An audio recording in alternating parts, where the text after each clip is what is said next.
Japanese were not really known for their tank prowess. No. I think that's fair. I mean, some of them, a good Vickers will go through them, inside and the outside. But as you were saying another time, if you got the only tank that actually shows up, well, this thing is small enough, it'll go through the jungles. Not bad. Yeah. You have a problem when you start going up against Matildas or Grants or Shermans. Yes, this little pop gun is not going to do much harm to the front of a Matilda. And the armor's certainly not going to do it. But here's a kind of like a weird little feature. So the turret is a loose rotating turret. Come on. There we go. Oh, right, yes. That's what happened. But inside, you can move the gun independently to the turret. So for fine adjustments, and perhaps for being a little bit more stealthy, you're slightly more likely to draw attention to yourself if you rotate the whole turret, perhaps? I have no idea. I really don't know why they did this. I can't think of another tank that does that. There are some of the Czech tanks, the 38T, if I recall, could do a little bit of independent traverse. Okay. And you could do it with the coax on some French tanks, if I recall, which is a bit odd. So, partly I imagine, I would have thought that all the tanks that have that feature probably have a small gun. Yes. Because it's another thing that you've got to engineer to be strong enough to withstand the recoil and the weight of the gun. Well, in fairness, this is a mighty recoil on this gun here.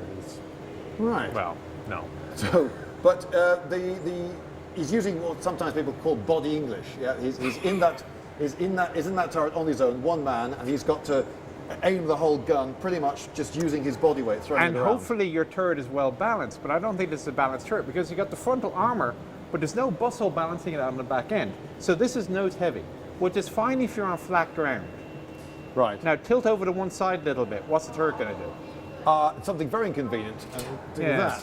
And then you got to use your upper body strength to try to lug this thing around. But if you're using your body strength to aim the gun left and right, you might not want to have to move the entire turret. So moving just the gun and a little bit of mantlet might make it less tiring and more precise. I'm not going to say you're wrong. I'm tell you what. Let's just say that I don't know why they did it. And we'll leave it at that. And I don't either, but I've come up with a conjecture. Hey, prove him wrong. Don't. Now, I do, of course, have viewers in Australia, and I don't want them to feel left out. So don't, because this is a tank produced by Australia. It's the Sentinel. It's the pride of the Australian Army. It's actually an engineering feat.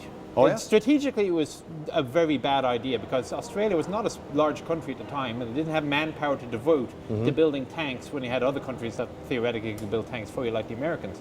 But in terms of what they achieved, it's fantastic. I mean, this is the first tank to have a fully cast hull. Is it? It is. I mean, in one go? Correct. It's not top... because the French stuff, like the Soma 35... It's all bolted. It's two pieces bolted together. But Four. Two main pieces bolted together. Okay, so, well, this three. is... But this is all in one go. It is. That is impressive, because one of the very... reasons you might not expect the Australians to produce a tank is that they didn't have the massive steel industries, the massive shipyards and all the rest of it. So for them to have achieved that particular feat is doubly impressive. Right, and if you look in the records of it, they got the engineering, the metalworking companies are going, well, nobody's ever done this before, but we don't see any technical reason why we can't, so let's give it a go. And it did. Their big problem was the engines, because the Australians didn't have any heavy motive industry, so they didn't have any engines that were powerful enough to move a 20-ton tank, or the transmission systems to do it. So if you can't make your own engines, what do? You go shopping. Well, what's available? Cadillac V8s from Cars. Okay. Not very powerful, so they put three of them in the back of this. Oh, that ought to do it. Yeah, you just had to get all three working together. And then he put a 2-pounder on it, and one of the most god-awful turrets I've ever been in my life. Oh. Unfortunately. Ergonomically, this thing is quite possibly the worst turret I've ever been in. Okay, I so can't think of that it probably didn't get copied by others then. No, not so much. But is there some legacy then? Is there something from this that the world of tank design did take away, saying, that's a good idea, we'll do that forevermore?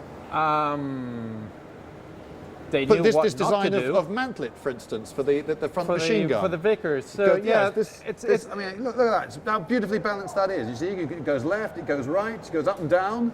It certainly is an attention getter. Right. I mean, just think of the amount of heat that could be taken away from the gun with that mass of metal there. So yeah, I mean, it was a water-cooled machine gun. That's why it is so big. Right. And of course, you got the coax up here. Now, eventually, they came up with the bigger concept, the AC4. They were going to put a 17-pounder in this thing. Ha! Good luck. And they said they designed a version with a 70-inch turret ring, which would be the same size as a Centurion. I do not know how you get a Centurion-sized turret ring onto this thing. And I remain to be convinced that would have been a good idea. Yes, it's clearly wider than the actual thing, so they were lying. Yeah. But anyway, so they built about 60 of them. They never saw service. They decided, you know, the Americans are going to give us lots of Shermans. Let's use Shermans. But, well done, Australia, even so. Fully cast hull. Oh, wow, look, it's a Valiant. Another great British tank with a name that begins with V, like Valentine, and V for victory. Tell us about the Valiant. Well, it was a valiant effort, perhaps. This is arguably the worst tank ever built. I do have a copy of the test report. Remind me, I'll send it to you. And this tank was so bad that the officer in charge called it quits after 13 miles. After that, its sole purpose was they would leave it in the workshops and they'd drag it out every now and then, and they would give the officers in training a notepad and told, find as many faults as possible as you can on this tank. So it did have a use then? It did have a use, granted, but yeah, no. I mean, it had some interesting design features like this pike nose that you see on the IS-3 later.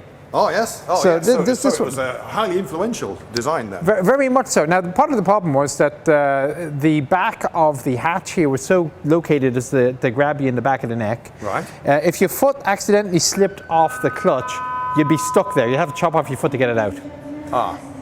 Getting it into reverse, not so easy. Right. You might lose your hand. The gun and the turret actually seemed to work relatively okay. Right, but it was in no danger of ever ending up in the right place to be fired at the enemy. No. The engine and suspension were questionable. I mean, if it only ran 13 miles and they're already talking about the questionable powertrain, that probably tells you something. Yes, I think if a tank gets 13 miles and think, right, let's abandon that, they've sort of, it's almost as though they're looking for an excuse, don't you think? Yeah, it's cold, wet, and miserable. Let's go home. Right. How do you turn around and wait for someone to come with a loader? Actually, I don't think the tests express how it got back. Right. So I think maybe the 13 miles was after the out and back, and they just decided to stop it there. But I mean, it's not as if the British were afraid to try interesting and unusual things. No, and the point, they were actually doing this during the war. Yes. There was a war on, and they had to go at producing this. So, you know, fair play to them for that, surely. Yeah, I mean, this was one of the assault tanks going up against Excelsior or T-14 in that role, which are substantially bigger, heavier tanks.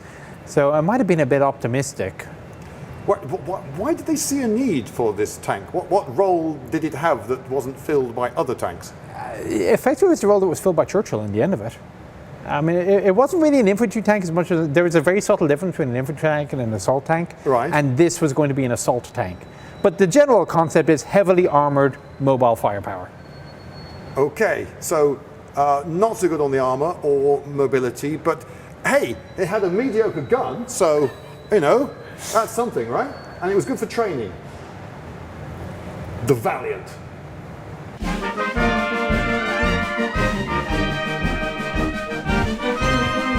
The